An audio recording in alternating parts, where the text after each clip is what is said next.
Today feels like refinement, not destruction, not intensity, but purification of motive. So let's consider, do you love me?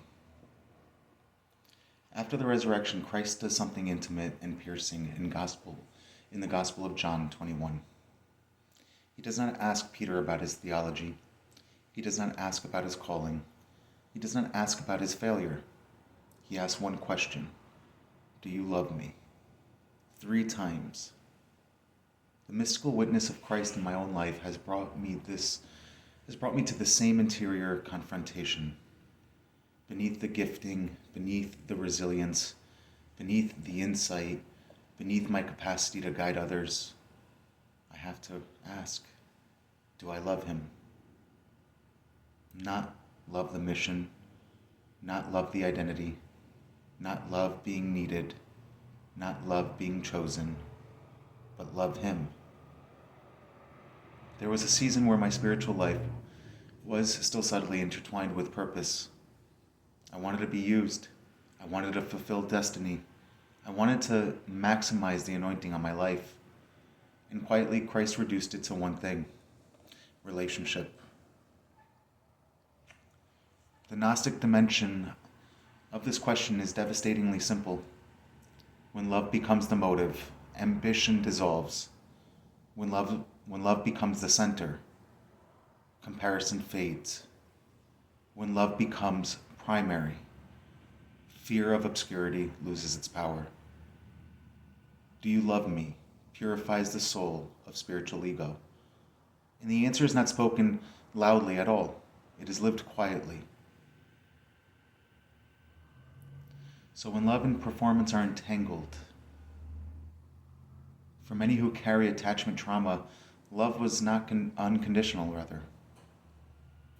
Love may have been earned through achievement, emotional caretaking, strength, spiritual maturity, being the stable one even.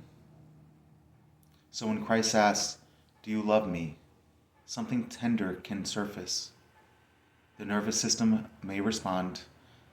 If I fall, will I still be loved? If I am weak, will I still be chosen? If I stop performing, will I disappear? This is where trauma healing and mystical formation meet. In attachment repair, we learn that secure love does not withdraw when performance decreases. Secure love remains. In my own journey, I had to untangle my love for Christ from my desire to be significant for Christ.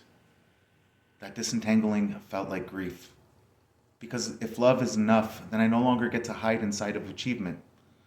Trauma-driven spirituality says, be impressive so you cannot be abandoned. Christ says, be with me.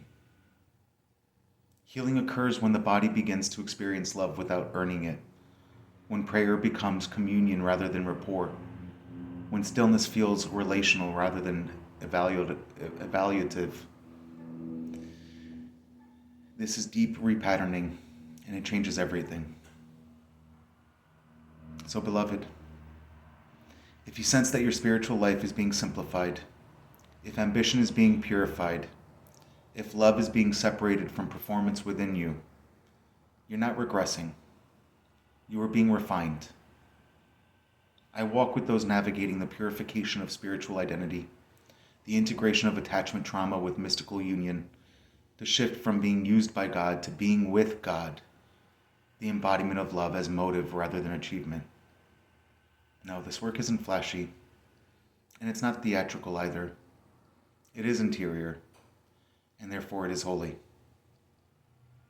So if you're ready to explore what remains when performance falls away, I invite you into this process. There's a way to love without striving. There is a way to serve without proving. And there is a way to abide without fear. And you don't have to untangle it alone. So I ask, if Christ were not asking you to do more, but simply asking, do you love me? What in you would soften? And what would you finally set down? Bless you in him, beloved.